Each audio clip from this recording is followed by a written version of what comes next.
3000 കുറ്റിയാണ് കേട്ടോ ഇത്. ഗ്യാസ് ഒരു ചില്ലറക്കാരനല്ല. നാളെ നമുക്ക് 700 രൂപയുടെ ഒരു കല്യാണ റിസപ്ഷൻ്റെ വർക്കാണുള്ളത്. ഇന്ന് നമ്മുടെ കൂടെ മുതലാളിയുണ്ട് സാധനം ഇറക്കാനൊക്കെ ആയിട്ട്. നമ്മൾ നേരെ സാധനം കൊണ്ട് നേരെ മണ്ഡപത്തിലോട്ട് പോവുകയാണ് കേട്ടോ. ഏകദേശം 12 ലക്ഷം രൂപയാണ് എനിക്ക് ബിസിനസ് തുടങ്ങാനായിട്ട് ഇൻവെസ്റ്റ്മെൻ്റ് ആയിട്ട് വേണ്ടി വന്നത്. അതെനിക്ക് അവളാണ് കേട്ടോ തന്നെ സഹായിച്ചത്. ആ ടൈമിൽ അതൊരു വൺ റിസ്ക്കുള്ള എമൗണ്ട് ആയിട്ട് തോന്നിയെങ്കിലും ബിസിനസ്സിലോട്ട് ഇറങ്ങി നിന്നതിന് ശേഷം പിന്നെ അതൊരു റിസ്ക് ആയിട്ട് തോന്നിയതേ ഇല്ല. മുതലാളി കൂടെ വന്നെങ്കിലും വേറെ ജോലിയൊന്നും ചെയ്തില്ലെങ്കിലും എനിക്കൊരു കൂട്ടായിട്ട് വന്നതാണ് കേട്ടോ. അവിടെ ഉണ്ടെങ്കിൽ എനിക്ക് സമയവും പോവും, ജോലിയും നടക്കും.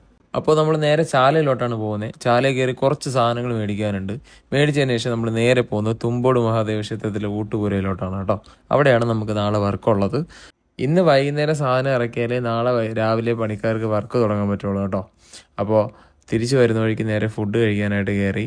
നല്ല ഉഷാറ് ബർഗറായിരുന്നു. അപ്പോൾ പറഞ്ഞു വന്നത്, ബിസിനസ് തുടങ്ങുന്നത് റിസ്ക് ആണെങ്കിലും സക്സസ്ഫുൾ ആയി കഴിഞ്ഞാൽ പിന്നെ നമുക്ക് തിരിഞ്ഞു നോക്കേണ്ടിയേ വരില്ല. വർക്ക് അപ്ഡേറ്റ്സൊക്കെ അടുത്ത വീഡിയോയിൽ ഇടുന്നതായിരിക്കും. അപ്പോൾ ബൈ.